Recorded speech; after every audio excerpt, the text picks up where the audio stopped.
9절부터 11절 말씀을 창세기 6장 9절에서 11절 말씀을 합독합니다. 같이 읽습니다. 시작. 이것이 노아의 족본이라. 노아는 의인이요 당대의 완전한 자라.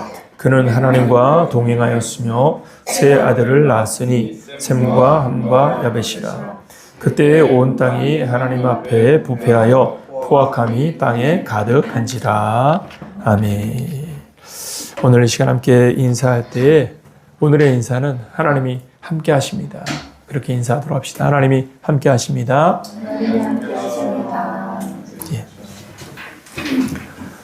우리가 잊지 말아야 할 것은 우리의 하나님이 우리와 함께 하심을 잊지 않아야 할 것입니다. 여러분들의 삶의 현장에서 바쁨, 그리고 또 즐거움, 그리고 또 우리의 삶에 우리의 생각을 빼앗는, 우리의 잠시 멈춤을 빼앗는 이 모든 환경 속에서 우리가 잊지 말아야 될 것은 하나님이 그럼에도 불구하고 함께 하신다라는 사실을 잊지 않는 자가 되어야 할 것입니다.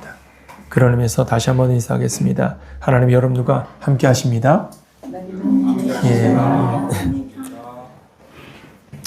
우리가 동행이란 주제로 지금 세 번째 말씀을 상고하고 있는데, 이 세 번째의 동행이란 주제를 상고하면서 노아라는 인물을 우리가 노아가 살았던 시대를 우리가 함께 생각하고 보면서 이 시대의 동행의 의미, 또 그 시대에 전달되어진 동행을 통해 이 시대에 우리에게 전달하는 동행의 지혜는 무엇인지를 함께 생각해 보고자 합니다. 이 노아 시대가 우리에게 동행의 의미를 가르치는 중요한 시대라는 것은 노아가 살았던 시대적 환경들이 지금 우리가 살고 있는 삶의 모양과 크게 다르지 않다라는 점에서 우리가 먼저 지혜를 얻어야 할 것입니다.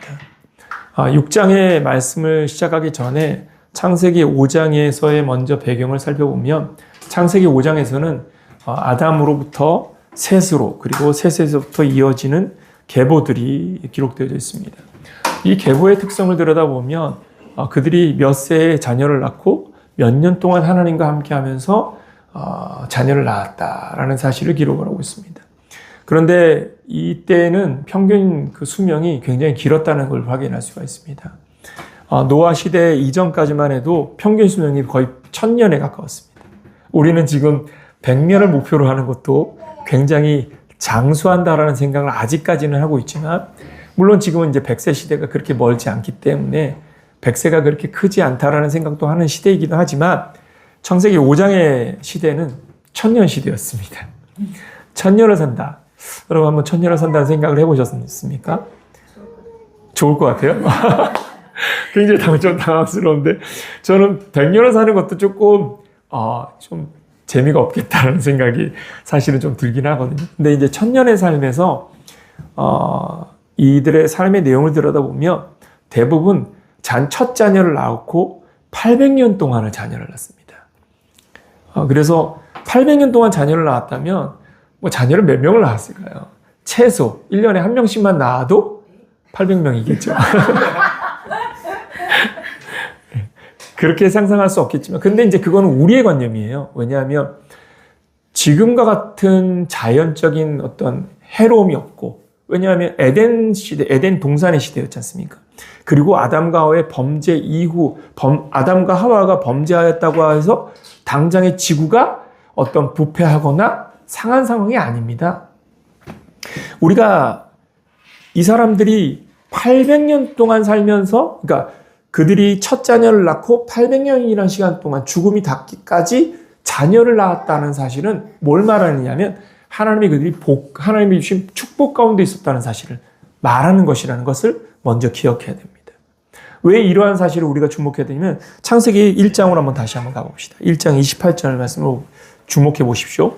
창세기 1장 28절입니다. 같이 한번 읽어볼까요? 시작. 하나님이 그들에게 복을 주시며 하나님이 그들에게 이르시되 생육하고 번성하여 땅에 충만하라. 땅을 정복하라. 바다의 물고기와 하늘의 새와 땅에 움직이는 모든 생물을 다스리라 하시니라. 자, 이 말씀에서 주목할 것이 무엇입니까? 그들에게 무엇을 주시며? 그렇죠. 복을 주시며 그들에게 무엇을 주셨다고요? 뭘 주셨다고요? 복을 주셨다는 겁니다. 여러분, 하나님이 만드신 세상을 그들에게 주신 것 자체가 복이라는 사실을 잊지 마시기 바랍니다. 제가 지난주에도 말씀을 드렸듯이 하나님이 보시기에 좋았다라는 이 세상의 창조는 모든 만물의 이 창조의 근원은 무엇에 있느냐면 하나님의 형상과 모양을 닮은 사람들에게 주시기 위한 선물로서 복으로서 준비되어진 것들이라는 사실을 잊어서는 안 됩니다. 그러니까 아담과 하와가 범죄하였어도 하나님의 복은 없어진 것이 아닙니다. 하나님이 만들어 놓으신 자연을 그들이 그 자연의 윤택함을 누리면서 그 윤택함으로 말미암아 무엇을 누립니까? 삶의 풍요로움을 누리며 살았습니다. 그렇기 때문에 그들이 무엇하면서 살 수 있었던 겁니까? 자녀를 놓으면서 살 수 있었던 겁니다. 그러니까 첫 자녀를 낳고 800년 동안 자녀를 낳았다라는 이 기록은 뭘 말하는 것이냐면 하나님께서 주신 은혜와 복 가운데에서 그들이 평화롭게 충만한 축복 가운데 살고 있었다라는 사실을 말하고 있는 것입니다. 그러니까 그들은 이미 하나님의 복을 누리는 삶을 살고 있었습니다. 아담과 하와의 범죄로 말미암아 사망이라는 죄의 결과물에 닿아야 하는 이 위기의 삶의 현장에서도 그들은 뭘 누리고 있었냐면 하나님이 주신 자연의 축복을 누리고 있었고 하나님이 만들어 놓으신 모든 것들을 누리는 즐거움 가운데 있었다라는 것입니다. 이러한 풍요로움과 즐거움 속에서 살아가는 이들이 지금 점점 그 풍요와 즐거움 속에서 누구를 잊게 되느냐? 하나님을 잊어가고 있는 사람이 되어지고 있다라는 것이 창세기 6장의 시작입니다. 여러분 창세기 6장 1절로 가봅시다. 창세기 6장 1절입니다. 같이 한번 읽어볼까요? 같이 읽습니다. 시작. 사람이 땅 위에서 번성하기 시작할 때에 그들에게 딸들이 나니. 사람이 땅 위에서 무엇하기 시작할 때에? 번성하기 시작할 때. 이 번성의 의미는 무엇입니까? 하나님이 축복 가운데에 그들이 윤택함을 누리며 삶의 내용이 확장되어지고 삶의 내용이 잘 되어져가는 그런 환경들 속에서 풍요로움을 누리고 있을 그때라라는 것입니다. 이러한 때에 그들에게서 누가 났다고요? 딸들이 났다는 겁니다. 여러분, 이 말씀이 참 의아하지 않습니까? 딸들이 났다는 것은 성적으로 남자와 여자가 두 사람의 관계를 통해서 자녀를 낳습니다. 그러면 여자가 없이 자녀를 낳을 수는 없는 것이죠. 그런데도 불구하고 딸이 났다는 말의 의미는 무엇일까요? 그 딸들이 났다는 말의 의미를 2절에서 설명하고 있습니다. 여러분 2절을 보십시오. 같이 한번 읽어볼까요? 6장 2절 시작. 하나님의 아들들이 사람의 딸들의 아름다움을 보고 자기들이 좋아하는 모든 여자를 아내로 삼는지라. 여기에서 핵심은 뭡니까? 남자와 여의 성적 대결의 문제를 말하는 것이 아니라는 것입니다. 딸을 낳았다는 말의 의미는 무엇을 말하려고자 하냐면 사람들이 더 이상 하나님 한 분만 바라보지 않고 여인과 같은 아름다움에 취하기 시작했다는 것입니다. 그러니까 미모에 취하였다라는 의미입니다. 그래서 2절에 뭐라고 하니까 사람의 딸들의 아름다움을 보고 무슨 행동을 시작했다는 겁니까? 자기들이 좋아하는 모든 여자를 아내로 삼았다. 문제의 출발점은 바로 여기에 있는 겁니다. 무엇이냐면 사람의 의식 속에, 아니 사람의 시야에 보여지는 아름다움에 취하여서 그 아름다움을 자신의 소유로 삼기 위하여 무엇을 서슴지 않았냐면 범죄를 서슴지 않았다는 겁니다. 한 사람의 여자로 만족하지 않는다는 겁니다. 두 명으로도 만족하지 않습니다. 셋으로도 만족하지 않습니다. 자기의 이 만족을 위하여서 제한을 두지 아니하고 계속해서 그 만족을 위하여 살아가는 삶을 살고 있다라는 것입니다. 이것은 남자와 여자의 문제가 아닙니다. 이것을 문자적인 단어로만 이해한다면 우리는 남녀가 대립하는 구조로 이해하고 현 시대의 남녀 평등 사회의 관점에서는 참 어그러지는 이야기거든요. 그런데 이 말씀은 남녀의 문제가 아니라 앞서 말씀을 드린 이제 사람들이 자기의 욕망을 자극하는 것들에 반응하기 시작했고 자기의 욕망을 자극하는 것들을 취하기 위하여서 자신의 삶을 소비하는 삶을 살아가고 있다라는 사실을 말하고 있는 것입니다. 자기를 소비하는 시대, 자기의 욕망을 소비하는 시대, 이게 바로 노아의 시대였다는 것입니다. 한번 따라해 볼까요? 자기의 욕망을 소비하는 시대. 무엇을 소비한다고요? 자기의 욕망을 소비하는 시대입니다. 내가 즐거우면 되는 겁니다. 내가 행복하면 되는 겁니다. 그래서 무엇 하느냐면 내가 행복하는 것을 찾아가는 겁니다. 내가 즐거운 것을 찾아다닙니다. 그러다 보니까 무엇 하는 겁니까? 제한이 없어지고 우리의 관계의 어그러짐들을 살피지 않고 자기의 욕망의 즐거움을 탐닉하면서 그 즐거움에 취하여서 하나님과 멀어지는 삶을 살아가고 있다라는 것입니다. 이러한 모습은 현대의 우리의 모습과도 사실 다르지 않습니다. 현대의 우리의 모습은 어떻습니까? 우리들도 지금 어떤 삶을 살고 있습니까?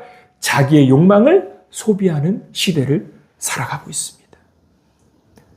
왜 그렇습니까? 왜 사람들이 여행을 즐거워할까요? 새로운 환경에서, 새로운 조건 속에서 자기의 마음이 흡족하기 때문에 거기서 위로를 얻으니까 자꾸 여행을 떠납니다. 또한 사람들이 왜 관계의 즐거움에 자꾸 빠질까요? 사람을 만나기 좋아하는 사람은 사람을 끌어내지 못합니다.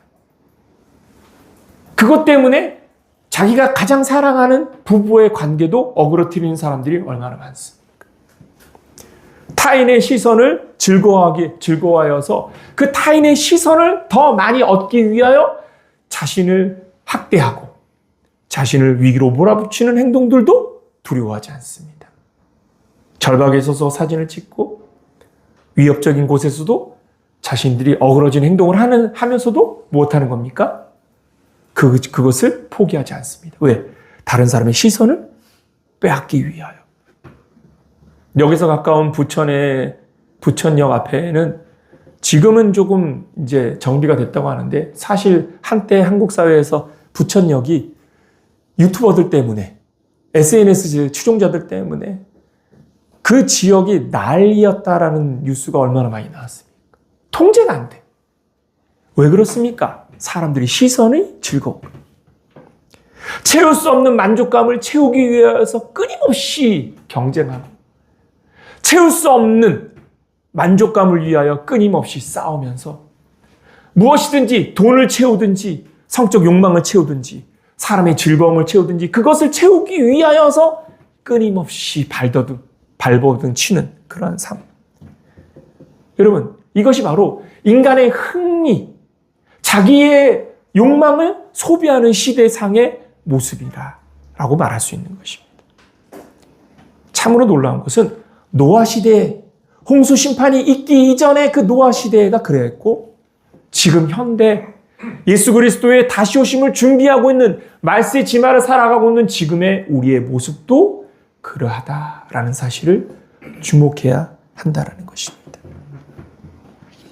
사실 이러한 시대적 상은 예수님께서 마지막 때에 대하여서 말씀하실 때 예수님께서 초림하셨을 때에 공생의 기간 동안 제자들과 함께 대화하시고 가르치실 때에 이 마지막 때에 대한 말씀을 주실 때 이미 하신 말씀 속에도 그 의미를, 그 사회적 상황들을 말씀하셨다는 것을 우리가 알 수 있습니다.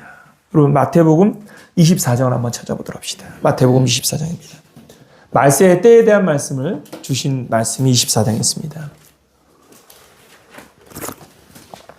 마태복음 24장 3절과 4절 말씀 함께 봅시다. 같이 한번 읽어볼까요? 같이 읽습니다. 시작. 예수께서 감람산 위에 앉으셨을 때에 제자들이 조용히 와서 이르되 우리에게 이르소서 어느 때에 이런 일이 있겠사오며 또 주의 임하심과 세상 끝에는 무슨 징조가 있사오리까?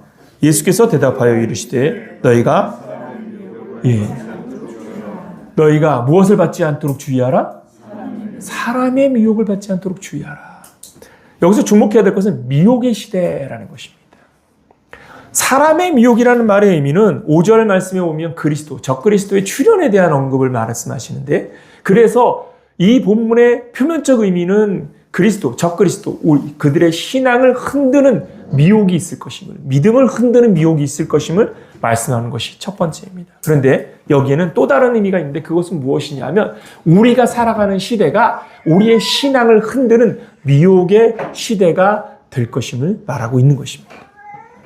우리의 어떤 신앙을 흔들까요? 여러분, 교회 다니면 죽여? 이것이 위협이 될 수도 있지만 지금 시대는 교회 다니면 죽인다는 말을 하지 않습니다. 그럼 그것은 이 현대 사회에 의식 있는 사람들의 말에서는 할 수 없는 말이니까, 종교에 대한 평등성을 주장하는 시대에 어떻게 함부로 다른 타인의 신앙을 저주하고 그 신앙에 대해서 칼을 들 수 있겠습니까? 그러니까 현대 의식 있는 사람들의 말로는, 의식 있는 사람들의 입으로는 그런 말을 하지 않는 시대입니다. 단 어떻게 유혹합니까? 꼭 그렇게 교회에 나가야 되는 거야? 그렇게 1년 365일 52주를 지켜야 되는 거야? 꼭 그렇지 않아도 되는 거잖아. 우리가 이렇게 해도 되고 저렇게 해도 되는 것 아니야? 미혹이라는 것은요, 유혹이라는 것은 우리가 지켜내고자 하는 영적인 가치들을 조금씩 파먹고 들어오는 것입니다. 여러분, 노아 시대의 사람들이 왜 그런 유흥과 즐거움에 빠져드냐면 자기의 욕망을 소비하는 시대이다 보니까 자기의 욕망을 자극하는 것들에 다 무너져버리고 있다는 것이죠. 지금 우리도 마찬가지입니다. 과연 우리들은 하나님의 자녀로서의 영적 정체성을 붙잡고 나는 어떤 그리스도인으로 살 거야 라는 분명한 표대를 세워놓고 신앙의 방향성과 신앙의 의식과 신앙의 행동들을 결정하며 살아가고 있습니까? 아니면 이런 상황 속에서 저런 상황 속에서 이렇게 저렇게 응대하고 대응하면서 지혜롭게 자신의 신앙생활을 유지한다고 생각하고 있습니까?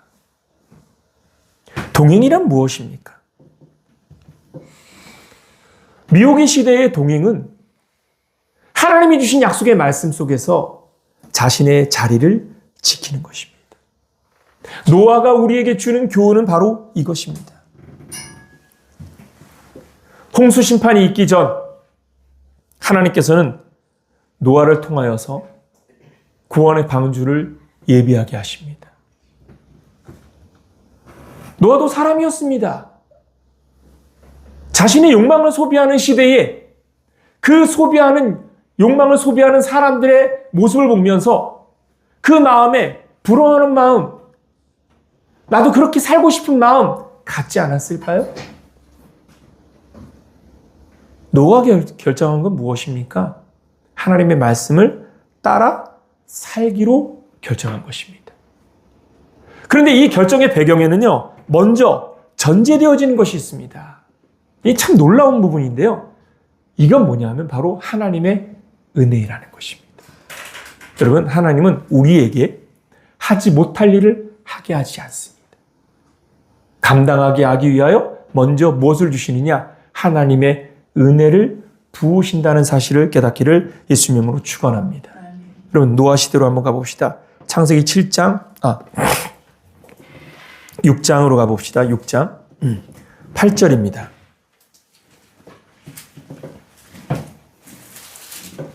6장 8절. 같이 한번 읽어볼까요? 시작. 그러나 노아는 여호와께 은혜를 무엇을 입었다고요? 은혜를 입었다. 여러분, 마지막 시대는 어떤 시대였냐? 노아의 마지막 시대는 어떤 시대였냐면 자기의 욕망을 소비하는 시대였습니다. 그러한 노아에게 하나님께서 은혜를 주셨는데 그 은혜는 무엇이냐면 하나님이 노아를 택하시는 은혜입니다. 하나님이 노아를 부르신 은혜입니다. 여러분들이 택하심과 부르심을 얻은 것과 같이 노아도 하나님의 택하심과 부르심의 은혜를 얻었다는 사실을 깨닫기를 예수님의 이름으로 축원합니다. 택하심과 부르심의 은혜를 얻은 이 노아가 하나님의 은혜를 얻고 무엇했냐면 결의를 가졌습니다. 어떤 결정을 이룬 겁니까? 하나님 하나님의 말씀대로 살기로 했다라는 것입니다. 여러분, 6장 22절을 보십시오. 6장 22절입니다. 22절 같이 한번 읽어볼까요? 시작. 노아가 그와 같이 하여 하나님이 자기에게 명하신 대로 다 무엇했다고요? 준행하였더라. 무엇을 준행했다고요? 하나님이 자신에게 명하신 대로. 하나님이 자신에게 말씀하신 대로. 하나님이 자신에게 들려주신 대로. 하나님이 자신에게 깨닫게 하신 대로. 여러분, 믿음의 여정은 무엇이냐면 내게 깨달음의 은혜를 주신다면 그 깨달음의 은혜를 가지고 살아내는 것에 있는 것입니다. 믿음은 공한 꽹과리와 같이 소리를 내는 것이 아닙니다. 믿음이라는 것은 나 이런 믿음이 있어요 라고 말하는 것으로 믿음을 말하는 것이 아니라, 증명하는 것이 아니라 믿음은 삶으로 하는 것입니다. 나 이런 믿음을 갖고 있다는 것을 행동으로 보여주는 것입니다. 노아는 자신의 욕망을 소비하는 시대에 자기에게 하나님의 말씀이 있음을 증명하였습니다. 무엇으로 증명했을까요? 방주를 지음으로 증명한 것입니다. 자기의 욕망을 소비하는 시대에 그 방주를 지음으로 자기가 믿는 하나님의 말씀을, 나는 그 말씀을 따라 살고 있음을 증언하고 있었다는 사실을 잊지 말기를 예수님 이름으로 축원합니다. 여러분들은 이 시대에 무엇을 증언하고 있습니까? 나의 말과 나의 행동과 나의 삶을 통하여 하나님의 말씀이 증거되어지고 하나님의 뜻이 선포되어지고 하나님의 뜻이 증명되어지고 있습니까? 그렇다면 그 사람은 바로 믿음으로 살고 있는 것입니다. 만약 그렇다면 우리는 우리의 믿음에 대하여서 다시 질문을 해봐야 되는 것입니다. 믿음은 무엇입니까? 노아의 방주는요, 시대의 표징이었습니다. 여러분, 노아가 방주를 짓는 것도 세상의 사람들에게 증언하는 것이며 선포하는 것이며 하나님의 계시를 전달하는 것입니다. 그런데 놀라운 건 뭔지 아십니까? 방주를 짓고 나서도 7일 동안의 기회의 시간이 있었다는 것입니다. 방주가 짓고 나서 바로 비가 내린 게 아닙니다. 7장으로 가보십시오. 창세기 7장 4절을 먼저 봅시다. 같이 한번 읽어볼까요? 시작. 지금부터 7일이면 내가 40주야를 땅에 비를 내리어 내가 지은 모든 생물을 지면에서 쓸어내리. 여러분, 지금부터 7일이라는 것은 지금은 뭡니까? 방주를 완성하고 나서 모든 종류의 쌍쌍의 식물들이 다 방주에 타고 나서. 여러분, 9절과 10절을 보십시오. 다시 한 번 더 확인시켜 주죠. 9절과 10절. 같이 읽습니다. 시작. 하나님이 노아에게 명하신 대로 암수들씩 노아에게 나와 방주로 들어갔으며 7일 후에 홍수가 땅에 덮이니. 무슨 말입니까? 하나님께서 쌍으로 모든 동물들을 방주에 다 태우고 그 구원받을 노아의 가족들을 채웁니다. 그리고 며칠을 기다립니까? 7일을 기다렸습니다. 여러분, 우리가 무엇을 읽어야 됩니까? 하나님의 마음은 무엇이냐면 세상을 멸망시키고자 하나님이 계획을 세웠어도 그 계획 속에 한 사람이라도 더 구원받기를 바라는 것이 하나님의 마음과 뜻이라는 사실을 깨닫기를 예수님으로 축원합니다. 그런데 이 뜻이 전달되어야 되는데 이 뜻을 전달시키기 위하여서 누구를 사용하느냐? 바로 먼저 믿은 우리를 사용하신다는 사실을 깨달아야 됩니다. 먼저 믿은 우리에게 하나님이 바라시는 건 뭐냐? 여러분들이 부자 되는 것을 하나님이 원하시는 것이 아니라 여러분들이 어떤 사람으로서 성공하는 것을 하나님이 원하시는 것이 아니라 여러분들이 하나님의 증인, 하나님의 말씀의 증인으로서 그리스도인의 가치, 말씀이라는 이 영적 가치를 세우면서 살아내는 삶을 하나님이 여러분들이 원하신다는 겁니다. 그것이 하나님이 원하시는 동행입니다. 우리가 하나님과 동행한다 할 때 우리의 이 동행이 그냥 허울 좋은 동행이 될 수 있는 건 뭐냐? 자기는 하나님과 동행하고 있다고 믿음을 말하면서 예배에는 소홀해. 이게 어떻게 동행일 수 있습니까? 하나님을 섬기는 하나님의 백성이라만 하면서 하나님의 은혜를 사모하는 열심으로 하나님 앞에 서는 열심은 내지 않아. 이게 어떻게 동행할 수 있습니까? 하나님의 나라와 하나님의 교회, 하나님의 공동체를 위하여 이 공동체가 하나님의 나라를 이루는 하나님의 장이라는 사실을 믿는다면 이 공동체를 위하여 자신의 삶을 헌신하는 것을 주저하지 않을 수 있습니까? 우리는 자꾸 믿음과 동행에 대한 의미를 호도합니다. 나는 믿음이 있어. 그런데 예배는 안 가. 나는 믿음이 있어. 그런데 교회에는 헌신을 하지 않아. 나는 믿음이 있어. 그런데 내가 교회의 종이 되지는 않을 거야. 여러분, 모순이지 않습니까? 그런데 우리는 이러한 모순을 이제 당연하다고 생각하고 살아가고 있다는 겁니다. 노아 시대는 우리에게 뭘 말하는 겁니까?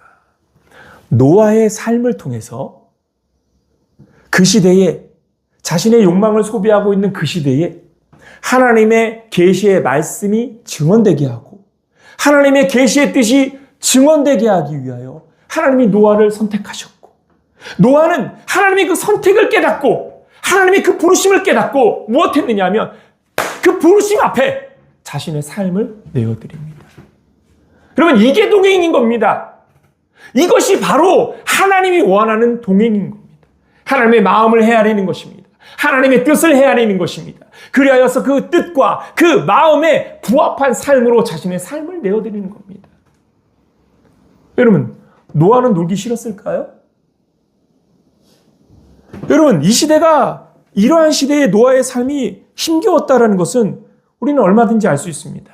첫 번째, 노아 시대에는요, 비가 존재하지 않았습니다. 창세기 2장으로 한번 가보도록 합시다. 창세기 2장 6절입니다. 한번 읽어볼까요? 창세기 2장 6절 같이 한번 읽어봅니다. 시작. 안개만 땅에서 올라와 온 지면을 적셨더라. 이게 지금 하나님이 창조하신 첫 세상에 대한 기록인데요. 여기서 무엇을 말하면 안개만 땅에서 올라와 온 지면을 적셨다. 여기 이 적시다라는 히브리어가 샤카라는 단어인데 이 샤카라는 단어가 뭐냐면 물을 대다, 윤택하다라는 단어적 의미가 있습니다. 그래 무슨 말이냐면 온 지면의 안개가 모든 식물들이 자랄 수 있을 만큼 풍요로운 물을 공급했다라는 것입니다. 비가 필요 없었어. 지금은 농사를 지을 때 지금 이번 비가 가뭄을 해결하는 비가 되어줄 수 있을지는 모르겠지만 가물었던 농경사회에서는 이 비가 단비와 같은 겁니다. 왜냐면 이제 우리 장모님을 모시면서 안양에서 이렇게 오고 있는데 그 시골에서 농사를 지시는 친척분이 모종을 사다 놨는데 비 오기를 기다리고 있다라고 얘기하시더라고요. 그냥 자그마한 텃밭에서 조그맣게 지으면 그냥 자기가 물 떠서 하면 되지만 큰 밭에서 농경을 이루면서 이렇게 씨를 뿌리면서 하는 사람은 비가 안 오면 물 되는 게 이게 그러니까 비 오기를 기다리고 있어요. 모종을 사다 놓고. 근데 이 시대는 어떤 시대였냐면 비가 필요 없었어. 안개가 땅에 충분하게 젖어서 모든 식물들이 먹고 자라날 수 있는 성장할 수 있는 그런 시대였다는 겁니다. 그러니까 비가 내릴 이유가 없는 것입니다. 두 번째, 자연과학적인 관점에서 비는 어떻게 생성됩니까? 비라는 것은 수증기가 하늘로 올라가면서 그 알갱이들이 모여서 구름이 되어지고 그 구름이 결국은 깨어지면서 비로 내리는 것 아닙니까? 그런데 문제는 무엇입니까? 이러한 온도의 급변화가 과거 시대에는 존재하지 않았다는 것이죠. 왜냐? 지면에 물로도 모든 것이 충만하고 그만큼 살기에 윤택한 자연 환경이었다는 것이죠. 여러분, 사람들은 하늘에서 비가 떨어지는 것을 경험해 보지 않았습니다. 그러니까 비가 내려서 온 땅이 물로 가득한다? 상상할 수 없는 일이죠. 예수님께서 다시 오실 예수님께서 재림을 약속하셨는데 계시록을 통해 불의 심판에 대한 언급을 합니다. 그러나 우리들도 무엇을 상상하지 못합니까? 하늘에서 불이 떨어지는 것을 상상하지 못합니다. 노아 시대와 우리 시대가 무엇이 다릅니까? 자기를 소비하고 자기의 욕망을 소비하는 그러한 시대에 수많은 사람들이 마지막 날이 올 것이라는 사실을 노아의 방주를 바라보면서 깨닫지 못합니다. 노아의 방주를 바라보면서 오히려 비난합니다. 저 바보 같은 놈들 아니야? 여러분, 이 시대의 우리들 또한 마찬가지입니다. 재림 예수를 기다리며 주 예수 그리스도여 다시 오시옵소서라는 신앙의 고백으로 하늘을 바라보며 하나님을 바라보며 믿음의 삶을 산다고 결의를 갖지만 이 결의가 우리의 결의가 오래가지 못하는 이유가 뭡니까? 사람의 조롱거리거든. 야, 믿음 봐. 저러고 있다. 교회 다니고 예수쟁이들이 돼가지고 얼마나 불쌍하냐. 우리는 그러한 말에 우리 자신이 숨어버려버려. 그러나 노아는 어떠했습니까? 사람들이 경험하지 않는 것을 이루어지지 않을 것이라 생각하지 않았고, 사람들이 과학적으로 지식적으로 하는 말들에 미혹되지도 않았습니다. 그는 하나님의 말씀을 믿었고, 그는 하나님은 그 말씀대로 성취하실 것에 대해서 신뢰했습니다. 그래서 무엇했느냐? 방주를 지은 것입니다. 여러분, 우리가 지금 이 시대에 약속하신 말씀을 따르는 삶도 이와 같습니다. 그 말씀대로 이루실 하나님이 언약하신 말씀대로 신실하게 이루실 것이라는 믿음과 신뢰, 그 믿음으로 그 말씀을 따라가는 것이지, 내 눈에, 우리의 시선에 사람들이 말하고 있는 것처럼 사회의 과학과 사상의 지식으로 우리의 믿음에 대해서 평가할 때 여러분 거기에 휘둘려서는 안 되는 것입니다. 여러분, 약속하신 말씀에 대한 신뢰와 믿음으로 일어나기를 예수님의 이름으로 축원합니다. 지난 주간에 우리 좋은 자매가 시편 73편의 말씀을 딱 카톡에 올려주셨어요. 여러분, 시편 73편을 잠깐 한번 다시 볼까요? 73편 28절입니다.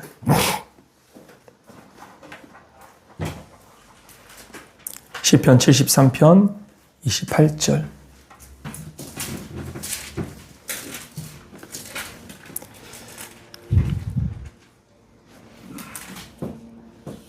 같이 한번 읽어봅시다. 시작. 하나님께 가까이함이 내게 복이라.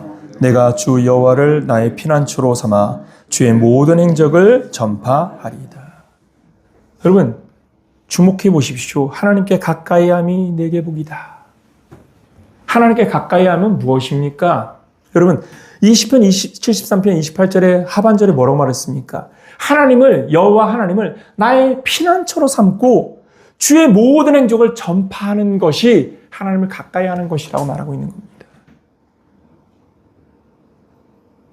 하나님께 가까이 가는 사람은 하나님의 말씀을 삶의 표징으로 삼고 그 말씀을 따라서 자신의 삶을 세우기 위하여 그 교훈과 가르침을 따라가기 위하여 자신의 모든 스케줄과 삶의 방식들을 조종하며 하나님 앞에서 자신의 삶을 세워가는 것입니다. 그렇게 하나님께 가까이 가기 위하여 노력하는 것입니다. 자신의 삶의 내용들을 하나님의 스케줄에 맞춰가는 것입니다. 그런데 우리는 어떻게 합니까? 나의 스케줄에 하나님의 스케줄이 맞춰지기를 기도하지 않습니까? 나의 스케줄에 하나님께서 내 스케줄을 따라오시도록 요구하고 있지 않습니까? 여러분, 하나님께 가까이 가는 자는 나의 스케줄에 하나님을 끌어당기는 것이 아니라 하나님의 스케줄에 나의 스케줄을 맞추어 가는 것입니다. 여러분, 하나님께 가까이 하는 자가 되기를 예수님의 이름으로 축원합니다. 노아의 삶은 바로 우리에게 이것을 교훈하고 있는 것입니다. 자기의 욕망을 소비하는 시대에 노아를 미혹하는 수많은 유혹들이 있지만 노아는 그러한 것에 미혹되지 않았습니다.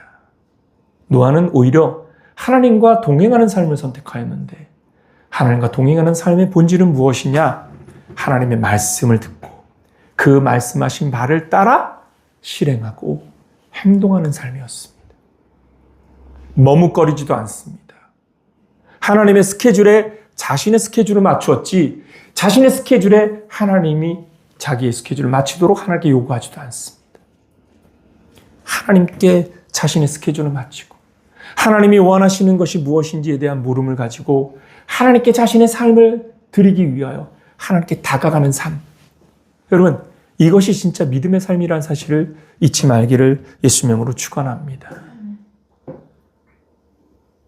우리는 하나님을 자꾸 도구화하려고 합니다. 내 삶에, 내 신앙에 어떤 필요한 부분들을 채워주시기 위한, 그래서 그 능력을 가지신 분이니까 하나님 그런 능력 정도 있으시면 나에게 이런 것 좀 해주셔야 되는 거 아닙니까? 이런 식으로 하나님께 무엇인가를 자꾸 채우려고 하는 삶을 살아갑니다. 참 미련한 삶인 것이죠. 하나님을 섬긴다라는 것은 들은 바 말씀을 쫓아서 자신의 삶을 일으켜 세우는 것입니다. 사람들은요, 자기의 삶에서 주저앉기를 더 쉽게 선택합니다. 포로 이후 시대에 선지자 학개를 통하여서 잠들어 있는 이스라엘 백성들을 하나님께서 깨우시려고 합니다. 왜 그들이 잠들어 있습니까? 먼저 학개서 1장 4절을 보십시오. 학개서 1장 4절입니다.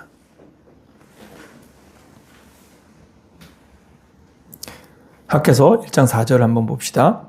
같이 한번 읽어볼까요? 시작. 이 성전이 황폐하였거늘 너희가 이때에 판벽한 집에 거주하는 것이 옳으냐.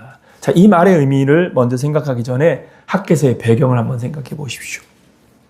페르시아의 고레스가 바벨론 제국을 무너뜨리고 그리고 해방령을 선포합니다. 그 해방령에 의하여서 이스라엘 백성들이 고토로 돌아가게 되죠. 예루살렘의 고토로 돌아가게 되어집니다.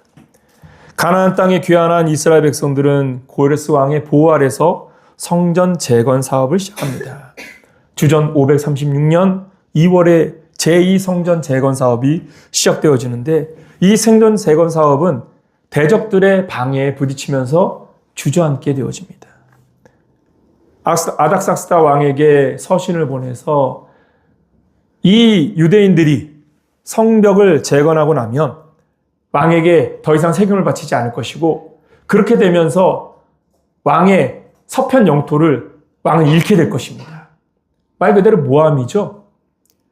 모함으로 얼룩진 서신을 받아든 당시의 아닥사스다 왕은 두려움 속에 성전 재건 작업을 멈추라고 명령을 하게 되죠.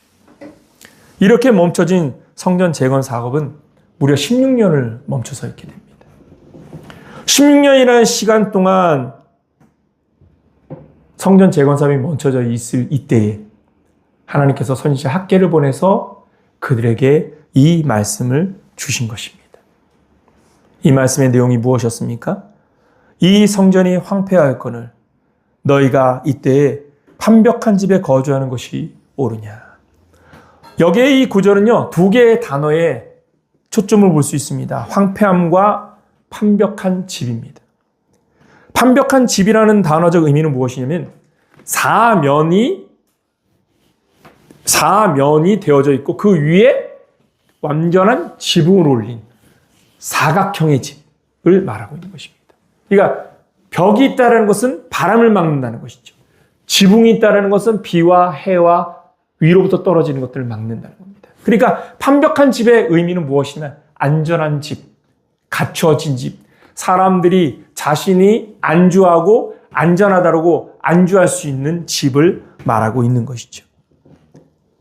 무슨 말을 하려고 하는 겁니까? 하나님의 성전은 아직 완성되지 않았는데 너희의 집이 완벽하여서 그 집에서 안락함과 평화로움과 그리고 쉼을 얻으면서 더 이상 나는 일이 없다. 나는 더 이상 할 일이 없다. 나는 더 이상 하나님 앞에서 어떤 것도 하지 않아도 돼. 라는 그런 생각으로 살아가고 있다는 것입니다. 하나님께서 학개를 통해서 바로 그렇게 잠자고 있는 자들을 깨워내시는 것입니다. 여러분, 지금 시대는 잠을 자고 있어서는 안 되는 시대입니다. 여러분들이 생각할 때 이 시대가 어떤 시대라고 생각합니까? 우리가 살아가고 있는 이 시대가 여러분들의 신앙에 어떠한 환경으로 이해되고 있는 안락한 시대입니까? 안주하는 시대입니까? 이제 더 이상은 아무것도 하지 않아도 돼. 그저 이 세월의 흐름대로 따라 내려가면 돼. 그렇게 흘러 떠내려가고 있습니까? 여러분, 깨어나시기를 예수님의 이름으로 축원합니다. 학개 선지자를 통하여 말하는 것은 깨어나라는 것입니다. 일어나라는 것입니다. 너희가 지금 잠들어 있으면서 안주하고 그 안주함 속에서 평안하다고 말하면서 개인적으로 위로를 가지면서 살아가고 있을 시대가 아니라는 것입니다. 여러분, 깨어나시기를 예수님의 이름으로 축원합니다. 노아의 믿음은 어떤 믿음이었습니까? 마지막으로 우리 히브리서에서 말하고 있는 노아의 믿음에 대한 고백을 한번 잠깐 살펴보고 마치도록 합시다. 노아의 믿음입니다. 히브리서 11장 7절입니다. 히브리서 11장 7절 같이 한번 읽어봅니다. 시작. 믿음으로 노아는 아직 보이지 않는 일에 경고하심을 받아 경외함으로 방주를 준비하여 그 집을 구원하였으니 이로 말미암아 세상을 정죄하고 믿음을 따르는 의의 상속자가 되었느니라. 아멘. 여러분, 이 구절의 정의를 주목해 보십시오. 믿음으로 노아는 아직 보이지 않는 일에 경고하심을 받아. 여러분, 우리들도 마찬가지입니다. 주 예수 그리스도의 다시 오심을 믿으십니까? 재림 예수를 믿으십니까? 그렇다면 예수 그리스도의 다시 오심을 믿는다면 계시록의 마지막에 선언처럼 아멘 주 예수여 어서 오시옵소서라는 것이 우리의 신앙의 고백이라면, 그렇다면 예수 그리스도의 다시 오심을 준비하는 삶을 살아야 한다는 사실 잊지 말기를 예수님으로 축원합니다. 노아가 바로 그런 삶을 살았습니다. 하나님이 예비하신 그 예비의 날들을, 경고하신 그 메시지를 통하여 그 날을 준비하는 삶을 살았습니다. 보이지 않는 일에 경고하심을 받아 경외함으로, 이 경외함은 무엇이며 하나님을 향한 신앙의 고백입니다. 하나님을 향한 신앙의 태도입니다. 우리가 주를 향한 신앙의 경외심으로 하나님의 교회를 섬기고, 주를 향한 신앙의 경외심으로 하나님의 나라를 섬기며, 주를 향한 신앙의 경외심으로 우리의 신앙의 방향을 세우는 것입니다. 경외함으로 방주를 준비하여 참 멋진 말 아닙니까? 방주를 준비했다는 건 뭡니까? 하나님의 말씀대로 준행하였다는 것입니다. 여러분, 하나님의 말씀대로 준행하는 자가 되기를 바랍니다. 여러분들이 열심히 성경을 읽는 이유가 뭡니까? 암송하기 위함입니까? 잘 외워서 내가 이런 성경 구절을 알고 있어 라고 말하기 위함입니까? 성경은요, 지식이 아닙니다. 성경의 구절들을 많이 암송하고 있다고 해서 그 사람의 믿음이 충만하다고 생각하지 마십시오. 그건 믿음이 충만한 것이 아닙니다. 지식이 있는 거죠. 여러분, 지식이 믿음이라고 생각하지 마십시오. 지식이 믿음이 아니라 그 약속하신 말씀대로 일하신 하나님에 대한 신뢰, 그 믿음을 가지고 내가 어떠한 삶을 살기로 정의를 가지고 그 삶에 자신의 삶을 세워나가는 헌신, 계획, 뜻, 이것을 만들어가는 것이, 그것이 믿음입니다. 바로 노아는 그러한 삶을 살았던 겁니다. 그 집을 구원하였을 뿐만이 아니라 세상을 정죄하고 믿음을 따르는 의의 상속자가 되었느니라. 여러분, 참 멋있는 게 세상을 정죄하였다고 발언했습니다. 이게 무슨 말입니까? 노아의 그 삶이 그것을 부정하는 사람들에게 그래도 하나님께서는 이 일을 이루셔! 라고 선포해주는 선언이었다는 겁니다. 그러한 증인이 있었기 때문에 하나님이 심판할 때, 야, 노아를 통하여 너희에게 증언하였고 보여줬음에도 불구하고 너희가 선택하지 않았어? 라고 하나님이 심판하실 수 있는 것입니다. 여러분, 여러분들의 신앙은 믿지 않는 자들에게 하나님의 말씀을 대언하고 증언하는 증인과 증거로서의 영적 가치가 있다라는 사실을 잊지 말기를 예수님으로 축원합니다. 내 신앙이 그래서 중요한 겁니까? 한번 따라 봅시다. 나의 신앙이 나의 믿음의 행동이 중요하다. 왜 중요한 겁니까? 여러분들의 믿음의 행동과 여러분들의 믿음의 삶이 세상에 하나님의 말씀을 선포하는 표징이 될 것이기 때문입니다. 성경책만이 아닙니다. 여러분, 성경책은요, 읽는 자, 듣는 자를 위하여서 주어진 은혜입니다. 이 말씀을 읽고 듣는 자들이 자신의 삶으로 그 말씀을 살아내고 자신의 삶으로 그 말씀을 녹여내고 그것을 통하여 세상에 하나님의 말씀이 있음을, 하나님의 말씀대로 이루어질 것임을 증명하는 삶, 증언하는 삶, 그러한 삶을 통해서 하나님은 세상에 하나님의 뜻이 선포되어지게 하신다는 사실을 깨닫기를 예수님으로 축원합니다. 그러니까 여러분들이 중요한 겁니다. 누가 중요하다고요? 내가 중요하다. 여러분, 제발 믿음으로 삽시다. 우리가 왜 믿음으로 살아야 되냐? 왜 우리가 동행하는 교회로서 하나님 앞에 깨어 있어야 하느냐? 여러분, 우리의 사명은 나를 통하여 하나님의 살아계심을 증명하기 위한 것입니다. 나를 통하여 이 마지막 시대에 하나님께서 언약하신 말씀대로 일하시는 분이라는 사실을 증명하기 위하여 우리가 존재하는 것입니다. 그러므로 여러분, 포기하지 맙시다. 포기하지 맙시다. 끝까지 믿음으로 갑시다. 그럴 때 우리는 떠내려가지 않는 겁니다. 제가 마지막으로라는 말을 자꾸 써서 이거 죄송한데 히브리서를 펼치고 있으니까 2장 1절 한 절만 더 봅시다. 2장 1절. 히브리서 2장 1절. 오늘 주제와 연결되어지는 말씀이어서 이 말씀을 한번 꼭 보고 가야 될 것 같아요. 히브리서 2장 1절입니다. 여러분 같이 한번 읽어봅시다. 제가 주일 예배 안내를 홈페이지에 올리면서 이 말씀을 첫머리에 올려놨습니다. 읽으셨는지 모르겠어요. 히브리서 2장 1절 같이 한번 읽어봅시다. 시작. 그러므로 우리는 들은 것에 더욱 유념함으로 우리가 흘러 떠내려가지 않도록 함이 마땅하니라. 우리가 들은 것에 더욱 유념함으로. 유념한다는 말의 의미는 무엇입니까? 그 말에 경각심을 가지고 깨어서 그 뜻이 무엇인지를 분별하고 그 뜻 안에서 나의 삶을 세우기 위하여 노력하는 것. 이게 유념입니다. 우리가 흘러 떠내려가지 가지 않도록 함이 마땅하니라. 흘러 떠내려간다는 말의 의미는 무엇이냐면 무감각하게, 그냥 무감각하게 아무 생각 없이 그냥 세월의 흐름을 따라서 떠내려가는 삶을 말하는 겁니다. 여러분, 아무 감각 없이 그냥 떠내려가지 마십시오. 제발 그리스도인이라면 경성하여 깨어있는 자가 됩시다. 파릇파릇하게 살아있는 자가 됩시다. 예?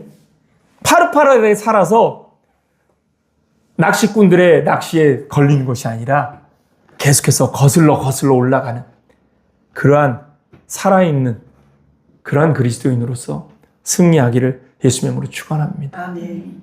노아와 같은 삶이 바로 동행인 겁니다.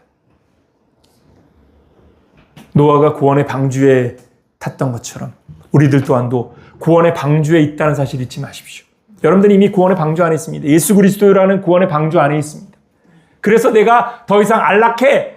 여러분, 큰일 납니다. 안락한 것이 아니라 그러하기 때문에 우리가 증인된 자로서 내 삶이 중요하다는 사실을 인지하고 자신의 삶을 하나님의 말씀 위에서 세우는 그러한 그리스도인으로 우리의 삶을 이 세상에서 세워나가야 될 것입니다. 여러분, 이 한 주간 앞으로 믿음으로서 승리하시길 바랍니다. 그 결단들을 책임져 주실 하나님께 맡기고 믿음으로써 승리하면서 나아가기를 예수님의 이름으로 축원합니다. 기도하겠습니다.